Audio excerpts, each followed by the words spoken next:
3 जुलाई 1955 New York से उड़ान भरती है पैनम फ्लाइट 914, एक आम सी फ्लाइट 57 यात्रियों और 6 क्रू मेंबर्स के साथ। लेकिन ये फ्लाइट कभी अपने गंतव्य तक नहीं पहुंचती, गायब हो जाती है हवा में, बिना कोई सिग्नल, बिना कोई चेतावनी। लेकिन कहानी यहीं खत्म नहीं होती, क्योंकि ठीक 37 साल बाद 1992 में वही फ्लाइट, वही नंबर, वही प्लेन अचानक उतरता है वेनेजुएला के एयरपोर्ट पर। सब कुछ वैसा का वैसा, जैसे टाइम रुक गया हो।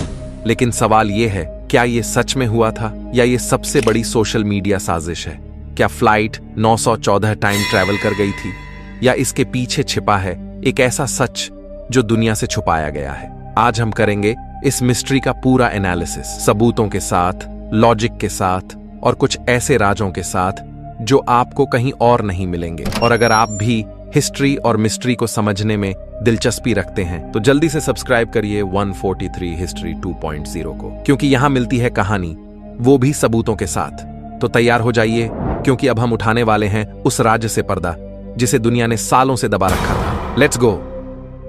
3 जुलाई 1955 सुबह के करीब 8 बजे न्यूयॉर्क के लाग्वार्डिया एयरपोर्ट पर यात्रियों की चहल पहल थी। गर्मी का मौसम था, लेकिन हल्की ठंडी हवा बह रही थी। पैन अमेरिकन एयरलाइंस की फ्लाइट 914, जो एक डगलस DC-4 विमान था, अपने निर्धारित समय पर टेक ऑफ की तैयारी कर रहा था।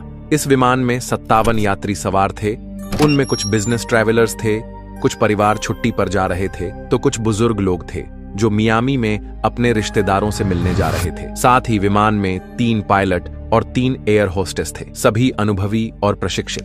पायलट कैप्टन मिगुएल विक्टर एक अनुभवी फ्लाइट कमांडर थे, जिनके पास 18 वर्षों का उड़ान अनुभव था।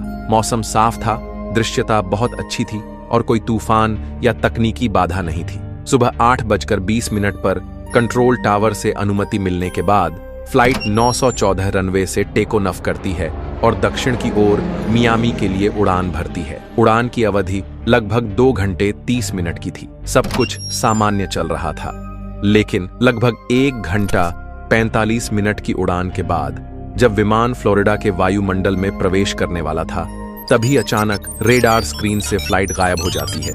पायलट की ओर से कोई मेडे कॉल नहीं, न कोई इमरजेंसी सिग्नल, न कोई टावर से संपर्क।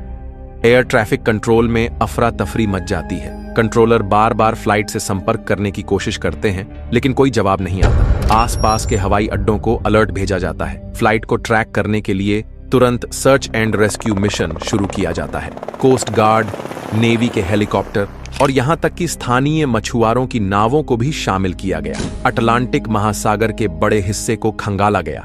हर संभावित क्रैश साइट को चेक किया गया, लेकिन विमान का कोई मलबा, कोई ईंधन के धब्बे और ना ही कोई बॉडी, कुछ भी नहीं मिला। कुछ दिनों के बाद न्यूयॉर्क टाइम्स ने इस पर हेडलाइन छापी, Pan Am flight 914 a modern mystery over American skies. और फिर 10 दिन बाद, जब सभी उम्मीदें टूट चुकी थीं, ऑफिशियली इस फ्लाइट को मिसिंग एयरक्राफ्ट घोषित कर दिया गया। परिवारों को सूचना दी गई कि उनका कोई प्रियजन अब इस दुनिया में नहीं रहा। कुछ ने अंतिम संस्कार किए, कुछ ने प्रतीक्षा की कि शायद कोई चमत्कार हो जाए। लेकिन समय बीतता गया। सरकारी फाइलों में यह केस धीरे धीरे दबा दिया गया। एक लाइन में लिखा गया, presumed crashed, no survivors, case closed. लेकिन क्या यह वाकई केस क्लोज्ड था, या फिर यह सिर्फ शुरुआत थी उस रहस्य की जो 37 साल बाद फिर से दुनिया के सामने आने वाला था? 9 सितंबर 1992, स्थान Simon Bolivar International Airport, Caracas, Venezuela. सुबह का वक्त था। एयर ट्रैफिक सामान्य चल रहा था, लेकिन तभी कंट्रोल रूम की रडार स्क्रीन पर एक अजीब बात सामने आती है। एक पुराना विमान, जिसका ट्रांसपॉन्डर कोड सिस्टम में रजिस्टर ही नहीं, अचानक रडार पर दिखाई देता है। उसकी एल्टीट्यूड, हेडिंग और स्पीड, सब कुछ 1950 के किसी पुराने विमान के जैसा लग रहा था। ATC ऑफिसर्स हैरान थे। पहले उन्होंने सोचा कि शायद ये कोई पुराना सैन्य विमान है, या फिर किसी प्राइवेट कंपनी का जहाज जो बिना अनुमति वायु सीमा में घुस आया हो। पर जब उन्होंने रेडियो पर उस विमान से संपर्क किया, तो जो जवाब आया उसने सबके रोंगटे खड़े कर दिए। यह पैन अमेरिकन फ्लाइट 914 न्यूयॉर्क से मियामी के लिए लैंडिंग इंस्ट्रक्शंस की मांग कर रहा है। ये वही फ्लाइट थी जो 3 जुलाई 1955 को लापता हो गई थी। ATC अधिकारी एक दूसरे की ओर देख रहे थे, अविश्वास और डर के साथ। पैनम लेकिन वो तो 1991 में बंद हो चुकी है। 914, क्या ये संभव है? उन्होंने तुरंत पहचान के लिए रिकॉर्ड चेक किए और पाया कि ये ट्रांसपॉन्डर कोड, कॉल साइन और यहां तक कि पायलट का नाम कैप्टन मिगुएल विक्टर, सब कुछ 1955 की फ्लाइट 914 से मेल खा रहा था। हड़बड़ी में सुरक्षा बलों को अलर्ट किया गया। मेडिकल टीमें और इमिग्रेशन ऑफिसर रनवे के पास तैनात किए गए। विमान को तुरंत रनवे 5 पर लैंडिंग की अनुमति दी गई। जैसे ही विमान जमीन पर उतरा, सबसे पहले लोगों की नजर उस विमान की बनावट पर गई। एक पुराना डगलस DC-4 जिस पर फेड पेंट और पुरानी पैन आर्म की मार्किंग थी। विंग्स पर जंग, इंजन के बाहर धूल और सबसे अजीब बात, कोई भी आधुनिक नेविगेशन सिस्टम नहीं। विमान रुकता है, गेट खुलता है और बाहर जो यात्री निकलते हैं, उनके कपड़े, उनके सूटकेस, उनके टिकट सब 1950 के दशक के थे। महिलाएं घुटनों तक की स्कर्ट में, पुरुष फेडोरा टोपी और पुराने सूट में। टिकट हाथ से लिखे हुए थे, no barcodes, no boarding passes, just paper stuffs. एक महिला गोद में बच्चा लिए हुए थी। वो बच्चा उस समय लगभग 3 साल का था, जिसका जन्म वर्ष होना चाहिए था। 1952। एयरपोर्ट स्टाफ स्तब्ध था। वे यात्री घबराए हुए थे, पूछ रहे थे, क्या हम मियामी में हैं? ये जगह कुछ अलग क्यों लग रही है? आप लोग इतने अजीब कपड़े क्यों पहने हो? सुबह 9:15 पर टेक ऑफ के ठीक बाद मीडिया को खबर मिलती है और कुछ ही घंटों में time travel plane lands after 13 years जैसी हेडलाइन पूरे अमेरिका और फिर दुनिया में वायरल हो जाती है। कैमरे चमकने लगते हैं, टीवी चैनलों पर ब्रेकिंग न्यूज चलने लगती, फोन कॉल्स और गवर्नमेंट एजेंसियों की बाढ़ आ जाती है। लेकिन इस अजीब कहानी में एक और ट्विस्ट था। जब इमिग्रेशन ऑफिसर हुआन दे ला कोर्ट विमान की ओर बढ़ता है और पूछताछ शुरू करता है, तभी विमान का पायलट अचानक दरवाजा बंद कर देता है और फिर विमान एक बार फिर टेक ऑफ करता है बिना किसी अनुमति के।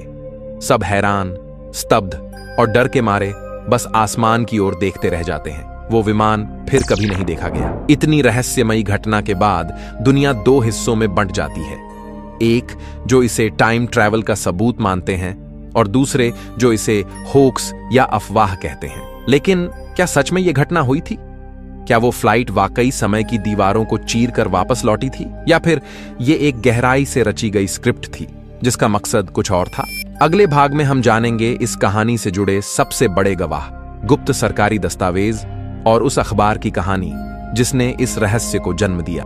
1993 की शुरुआत। 1 साल बीत चुका था उस रहस्यमयी घटना को, जब कराकास एयरपोर्ट पर 1955 की पैन एम फ्लाइट 914 ने अचानक लैंडिंग की थी और फिर बिना किसी पूर्व सूचना के दोबारा उड़ गई थी। मीडिया में यह घटना किसी काल्पनिक कहानी या अर्बन लेजेंड की तरह वायरल हो चुकी थी। कुछ लोग इसे टाइम ट्रैवल का सबूत मान रहे थे, कुछ इसे एलियन एनकाउंटर और कुछ इसे एक बेहतरीन फैब्रिकेटेड होक्स। लेकिन असली मोड़ तब आया वीकली वर्ल्ड न्यूज का विस्फोटक आर्टिकल अमेरिका के एक चर्चित टैबलॉइड वीकली वर्ल्ड न्यूज ने इस रहस्य पर पहली बार 1993 में एक स्टोरी प्रकाशित की। हेडलाइन थी, गायब हुआ विमान 1555 से लैंड हुआ है 1992 में, यात्री अभी भी युवा हैं। इस रिपोर्ट में कई सनसनीखेज दावे किए गए। कराकस एयरपोर्ट पर लैंड हुए विमान को गवर्नमेंट एजेंसियों ने कब्जे में लिया था। यात्रियों की उम्र अब भी उतनी ही थी जितनी 1955 में थी, यानी वे बिल्कुल नहीं बूढ़े हुए थे। पायलट और कुछ यात्रियों ने समय में यात्रा की पुष्टि की थी और कहा था कि उनके लिए कोई समय बीता ही नहीं। रिपोर्ट के साथ छपे थे पुराने कपड़ों में यात्रियों की धुंधली तस्वीरें और कथित रूप से ATC ऑफिसर जुआन दी ला कोर्ट का इंटरव्यू, जिसमें उसने कहा, मैंने खुद सुना था। उन्होंने कहा कि वे न्यूयॉर्क से मियामी जा रहे हैं, लेकिन यह सब कुछ 1955 का था। मेरे सामने समय ठहर गया था। हुआन दे ला कोर्टे, कराकास एयरपोर्ट का ATC सुपरवाइजर, अचानक पूरे रहस्य का मुख्य पात्र बन जाता है। उसने दावा किया कि जब फ्लाइट 914 लैंड हुई तो उसकी टेक्नोलॉजी, रंग, आवाज सब कुछ पुराने जमाने का था। और फिर जब गेट खुला, यात्री ऐसे निकले जैसे कोई विंटेज फिल्म सेट से आए हों। हुआन ने यह भी कहा कि फ्लाइट के जाने के बाद अमेरिकी और वेनेजुएला सरकार की ओर से उसे खामोश रहने का दबाव डाला गया। उसे साइन करवाए गए NDA, नॉन डिस्क्लोजर एग्रीमेंट्स, और कहा गया कि अगर उसने कुछ भी मीडिया से कहा तो उसकी नौकरी और जिंदगी दोनों खतरे में हों।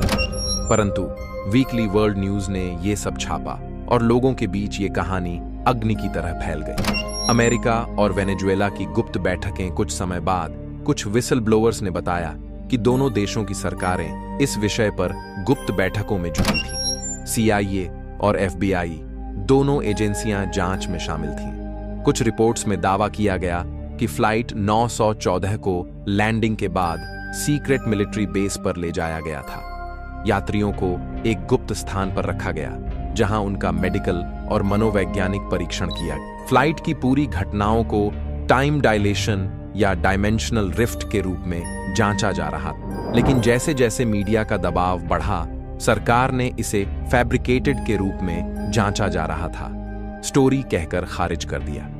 उनके अनुसार ना तो कोई फ्लाइट लैंड हुई, ना कोई यात्री थे और ना ही कोई फोटो असली थी। पर सवाल यही था, अगर यह सब झूठ था तो हुआन दे ला कोर्ट कौन था और क्या कोई आदमी अपने करियर और जान को खतरे में डालकर यूं ही कहानी गढ़े? इस रहस्य ने इंसानों की सोच को दो हिस्सों में बांट दिया। स्केप्टिक्स, जिन्होंने इसे पूरी तरह झूठ माना। उनके अनुसार वीकली वर्ल्ड न्यूज एक टैब्लॉइड है जो फेक स्टोरीज और एंटरटेनमेंट के लिए जाना जाता है। बिलीवर्स, जो मानते हैं कि सरकारें इस सच्चाई को छुपा रही हैं, क्योंकि अगर टाइम ट्रैवल या मल्टी डायमेंशनल पोर्टल जैसी चीजें सामने आ गईं तो दुनिया का पूरा सिस्टम हिल जाएगा। और आज भी जब हम इंटरनेट पर फ्लाइट 914 सर्च करते हैं, हजारों ब्लॉग्स, वीडियोस, रेडिट थ्रेड्स और कॉन्स्पिरेसी फोरम एक ही सवाल पूछते, क्या फ्लाइट 914 ने सच में समय यात्रा की थी? क्या वो फ्लाइट आज भी कहीं आसमानों में घूम रही है? जब एक फ्लाइट 1955 में उड़ती है और 1992 में वापस आती है तो सवाल उठना लाजमी है, क्या ये सिर्फ अफवाह थी या कुछ ऐसा था जिसे हमारी समझ छू नहीं पाई? इसीलिए वैज्ञानिक और रहस्य विशेषज्ञों ने कई थ्योरीज दी। टाइम डायलेशन, जहां स्पेस और टाइम के बीच की रफ्तार बदल जाती है। वॉर्म होल, एक ब्रह्मांडीय शॉर्टकट जो प्लेन को सीधे भविष्य में ले गया हो। मल्टीवर्स, जिसमें वो किसी और यथार्थ में फंस गया हो और फिर लौट आया। एलियन अपहरण थ्योरी, जिसमें फ्लाइट को पकड़कर प्रयोग किए गए हों। और अंत में फुली फेक थ्योरी, जिसमें सब कुछ एक कल्पना कहा गया, लेकिन कोई पक्का सबूत नहीं है, पर कोई ठोस खंडन भी नहीं। हुआन दे ला कोर्ट का नाम, वो रिपोर्ट्स, वो बयान, सब मिलाकर यह कहानी पूरी तरह मिटाई नहीं जा सकी। फ्लाइट 914 की कहानी आज भी इंसानी सोच को चुनौती देती है। क्या यह समय यात्रा का प्रमाण था या बस एक ऐसा रहस्य जो कभी सुलझना ही नहीं था? सच चाहे जो भी हो, इस घटना ने हमें यह सिखाया कि हमारे पास मौजूद तकनीक और तर्क शायद अभी भी इस ब्रह्मांड की हर परत को समझने में नाकाम है। अगर आपको ये वीडियो पसंद आया हो और ऐसे ही अनसुलझे रहस्यों की गहराई में उतरना चाहते हैं तो अभी सब्सक्राइब कीजिए 143 हिस्ट्री 2.0 को, जहां हर कहानी सिर्फ कहानी नहीं, एक खोज होती है। बेल आइकन दबाइए ताकि अगला रहस्य आपसे छूट न जाए। कमेंट करके बताइए, क्या आप मानते हैं कि फ्लाइट 9 एक 4 सच में भविष्य से लौटी थी? मिलते हैं अगले रहस्य के साथ। तब तक याद रखिए, कुछ रहस्य होते हैं जिनका जवाब इतिहास नहीं देता, वो सिर्फ महसूस होते हैं। जय हिंद।